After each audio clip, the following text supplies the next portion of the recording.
Hey guys, it's Searden, and today we're doing a mod guide on the Nerf and Strike Mega Bigshock. So the Bigshock overall is just basically a Mega Jolt, because it's got the same style of priming handle, I guess, and it fires a single dart at a time, and it's a front loader. You just put the Mega Dart in here, like that, and we did do a review of one recently. You can check that out in our channel, but I thought I'd do a mod guide on it because it's a really simple blaster. And I also had a cool idea, which you could basically make the Bigshock shoot the three main types of ammo, which are, of course, the normal elite darts. Of course, it shoots the megas already, and also make it shoot rival rounds because it can do that with some simple mods. So let's go over some of the materials you'll need to do this. So of course, if you're doing a mod guide on the Bigshock, you're going to need a Bigshock. There's only really one kind to worry about, so shouldn't be too hard to find them. I think they're still available in stores. You'll also need a screwdriver, a Phillips head. I usually have another one that's a flathead as well, because sometimes shells are a bit sticky, so I can kind of use it to pry it open. And it's also got a different size Phillips, just in case. You're also going to need an upgrade spring. This is optional, but I like to increase the performance of my blasters if I'm going to open them up anyway. And you'll also need a length of PVC, which is just for making it shoot the elite darts. This one, you can see there, that was for my Supermax 3000, which broke, and I've just never got around to fix it, so I'm going to be using that piece. And also I should point out that I've put quite a bit of tape around it so that it fits snugly into the barrel, so that it's got a really nice seal. And I mean, you want to have a really good seal so all the air pushes the dart out and not the PVC. So yeah, let's get this blaster open.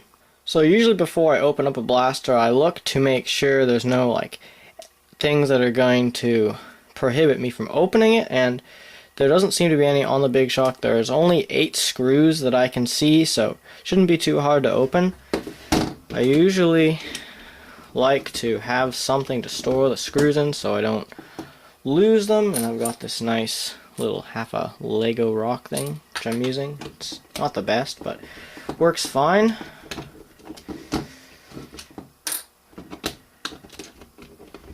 And these screws are really easy to take out, not having any problems with them at all.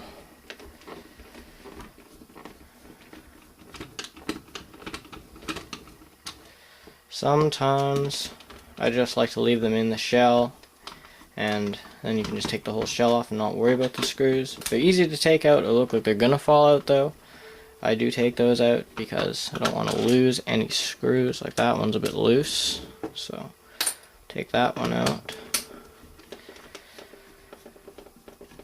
But the mods that we're going to do onto the Bigshock are going to be the spring upgrade, which is going to increase the performance. We're also going to take out the Air Restrictor, because that allows you to shoot the rival rounds, and it's also going to make it easier to shoot with the PVC in. So I've got all the screws out now.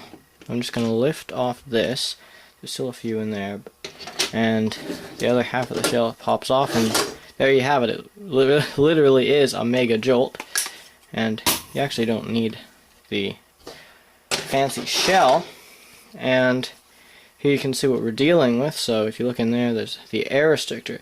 It's not going to be all that easy to take out, it seems, because on the normal Jolt I think you had to pry a part off, and you may have to do that on the Bigshock. I've never actually opened one up before, so it'll be kind of a learning, or we'll both be learning from this mod. So I'm just gonna take a look and see how we're gonna do this. Well, I'm not really sure how exactly you can get it out because the Air Restrictor is right here, but this seems to be really firmly glued on. So we're going to start with taking this out, which is where the spring and everything is, the whole plunger system. So yeah, we're going to start unscrewing this. The screws, I think they're the same size as the normal shell screws. They look to be the same, and there's 4 of them on there if you couldn't see. But yeah, it's like this, it's the same thing they did with the Joel. It's one big shell, which is not that easy to open up because it's all one piece. But we'll at least get the plunger out now. We can see what we're dealing with. There we go. So there's the plunger that popped out. You can see in there's some stuff. It's the whole air restrictor thing. I don't know how exactly I'm gonna get that out. May have to drill it, which would be unfortunate. But yeah, I'm just gonna work on the spring upgrade at the moment. So, is there no screw on the end of this? Alright, well, I'll have to look at this for a minute. So I've been messing around with this thing for quite some time, and I've come to the conclusion that there's no easy way to put a spring onto this plunger system, which is not great, but it'll have to do for now. I mean, the stock spring is fairly powerful, but I would like to improve it in some ways, but there's no way you can remove this head or this bottom piece without actually destroying the plunger, and I don't really want to do that.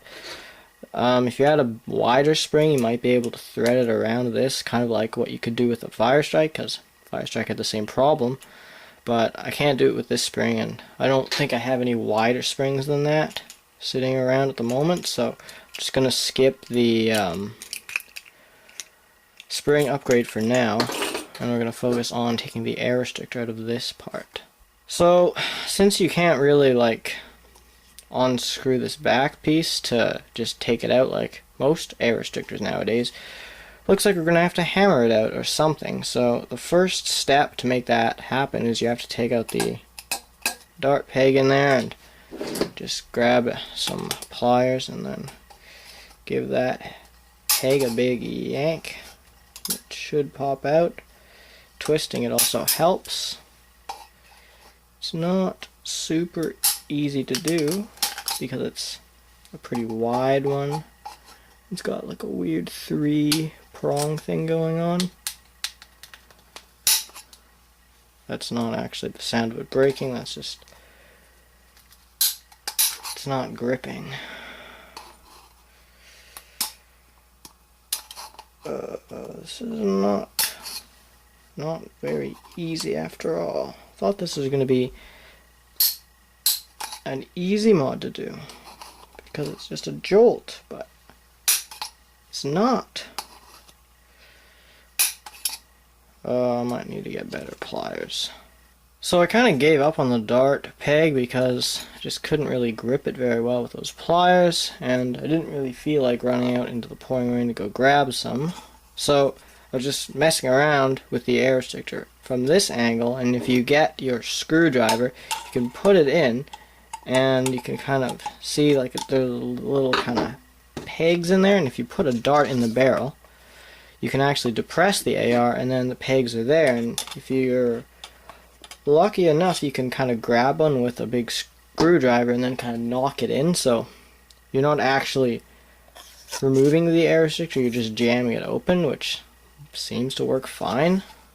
It's going to be a lot easier than actually taking it out because you will have to knock this whole piece out and then somehow probably drill it out. It's not going to be easy, but if you can manage to jam it open, it seems like it's holding, so I'll just put it back together quickly and see if it'll actually work.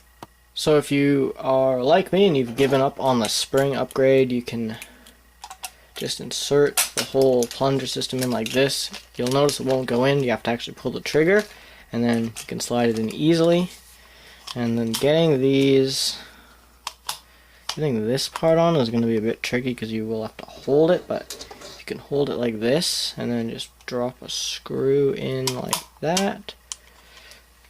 It's a bit finicky to do, but once you get one screw in like that, you can kind of screw it in and it should make it a lot easier to do the other ones.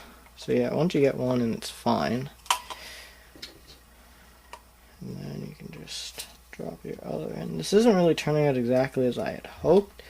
I wanted to do like a bunch of mods, but all I've really done is open it up and jam the air restrictor open, which isn't really a whole lot.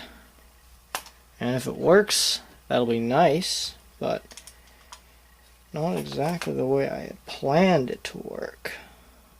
But I guess that kind of stuff usually happens. Like if you're doing something that doesn't work out and you find another way that works sort of well, then you might as well take it, because drilling out an air restrictor is not a fun thing to do. Neither is hammering it out if you don't have access to a drill. And if you can find a way to jam it open like that and it actually stays, then it'll be great. So primed it. Definitely sounds like it's got the air restrictor moved. I'm gonna fire it with a Mega Dart. Seems to hit quite a bit harder. And test with a rival round just in there. Definitely works. So I think that is actually a really good solution to your air restrictor problems, because I don't think that's going to be coming out. And now the final test, I will be putting this, which is just a PVC in. So I've got just an Elite Dart here, and like that, and it definitely does shoot. So now let's put it back together. So I've got this half here, and I'm gonna put the jolt-like bit in like that. Make sure everything's all lined up. I still have a few screws in here, so I'm gonna put it over like so. Just make sure everything's all, there's no big gaps or anything, and then just start screwing the screws back in. And I don't think I'll be doing any range tests today because it is quite rainy out there. That tends to happen here on the west coast of Canada. We get lots of rain, and so we'll be doing less reviews outside. I've tried to save a few videos from the summer when we actually had good weather, because I really think that the range tests are important in the actual reviews because they have some valuable information. I mean, it's important to know how far something shoots, I think. And can't really do that in the pouring rain, so I've tried to save a few. The actual review of the Bigshock, which I just uploaded, I think it was 2 days ago. Depends on when I upload this, but that was filmed, I think, 2 or 3 months ago. So it just shows you we've really been saving up our videos. And I don't know, I hope to be doing more mod guides because I like doing them and I think they're helpful, I mean, when they work out. And I like to actually show all the steps, because some people, when they do their mod guides, like they show you what to do, but they don't actually show you doing them, or they don't show themselves actually doing them, which can be confusing. I found when I was starting modding blasters and stuff, but I want to be as thorough as I can, just so that you don't like mess up because you're not really sure what to do, and then you break your blaster. That's not a fun thing to have happen. So I believe that's all the screws. I think they're all solid. And one cool thing, which is kind of nice, is that since it's got the dart storage, you can actually store your PVC in there. And so what you can do with this mod is now you can fire your Mega Darts just fine, and you can also fire your rival rounds, and then you can, if you want to decide you're going to shoot elites, you can just pull out your PVC, put a dart in like that. This isn't a great PVC, but seems to be working pretty well. What I like to do with my PVCs is I like to drill them out with a 1/2 inch drill bit so that it has a slightly lighter fit. I don't know why, the way they make the PVCs, they're not always the same inside. So some PVCs are really thin inside, some aren't, and if it has a tight fit, like you have to actually twist it in, then I usually like to drill it out. I think it makes the performance a bit better. and it makes it a lot easier to use anyways. So I don't think I'll be doing a range test of this, at least not right now, and I do want to get this video up, so might be a separate video where I just do a range test, and yeah, but I won't be doing one, at least not right now. So there you have the mod guide for the Nerf Mega Bigshock. Didn't really turn out that great, but at least it sort of works. And if you want to see more mod guides, please let me know if you have any suggestions of what I should do a mod guide on. If I do actually have the blaster, I will try and do one of those eventually. But yeah, I hope to be doing more mod guides in the future. So that's the end of this video. Thank you guys so much for watching. Please like and subscribe.